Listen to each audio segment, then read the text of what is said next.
Hi there, this is Vespasian and I am bringing you today my Type 89 Eigo medium tanks for the Japanese Army. This was a relatively complicated project to do, and it's slightly more harder to make than most of the models I managed to put together. It's also a lot larger than most of them. The turret was quite interesting to make because it's not a proper shaped turret, it's a silly design, but I managed to put them together. It was an interesting project. They're for use with my Japanese army for the early years of the war. I know a few of them were still knocking around by the time the Second World War started in earnest, but mainly they saw action in China and against the Russians, although they found themselves to be far too slow, clocking up about 15 kilometers an hour, which is basically rubbish. It's World War I tank standard. So they weren't able to keep up with the infantry, and they tended to get left behind. And also the gun, which is a interesting 57mm howitzer, is completely useless against anything armoured. Interestingly enough, it had a machine gun in the rear of the turret which stuck out to one side, which was a bit odd in itself. But I later found out that in some fighting, when the howitzer wasn't needed, the turret would actually turn all the way around, so the pointy back end of the turret would be facing forwards and it would be used as a rotating machine gun. So actually it's not that bad a design than I thought it was when I originally decided to do this as a project. So they were actually not bad at suppressing infantry. Also, with a very high silhouette, they have better range and better sight than most tanks of the period. A lot of tanks being quite low down. And it was a pretty useful tank for its day. Although it came out in, what, 2830? Which is one of the early versions of tanks. It was the first mass-produced tank to come out in Japan, which was interesting in its own right. I can't remember how many were made, 200, 220? Something like that? Why asking me?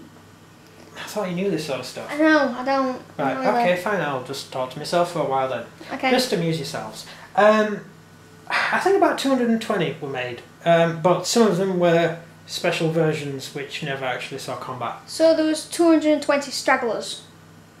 Yeah, small tank, large lumbering tanks, to be honest, lumbering across the battlefield, trying to catch up with the infantry that are attacking the enemy. So by the time they get off the border of Japan, the war's over?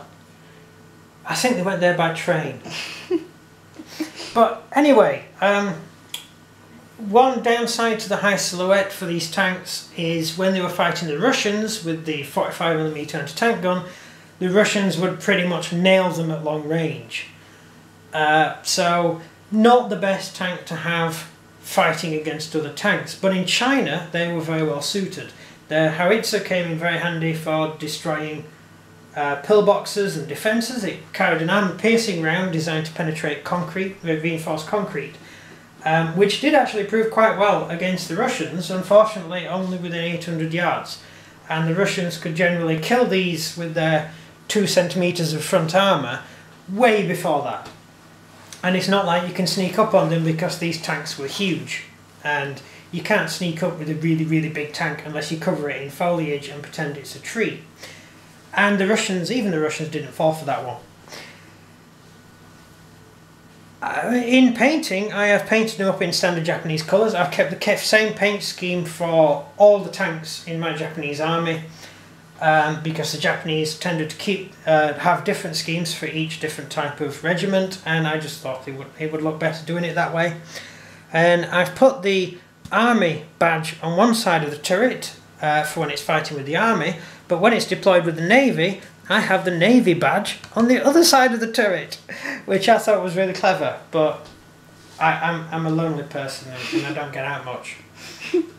I just giggle to myself occasionally when I do things like that. So there we have the tank. I've got 3 of them. 1930s, the Japanese used the penny packet system, which is where you get 1 tank to cover and 2 tanks would move. it sort of made sense in World War One. By World War Two, it was pretty much useless, but it does explain the turret design, which I mentioned earlier.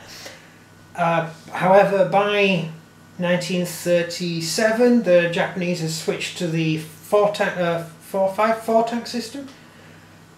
So generally, they were mixed in with newer versions of tanks. So the newer versions of Japanese tank also carried the same 57mm gun, but had a much lower silhouette. So these guys would support those. And to be honest, by the time war started in earnest, these tanks had been placed in police units to secure rear areas of China. And of course there were a few used in the island hopping campaign, but only as police units.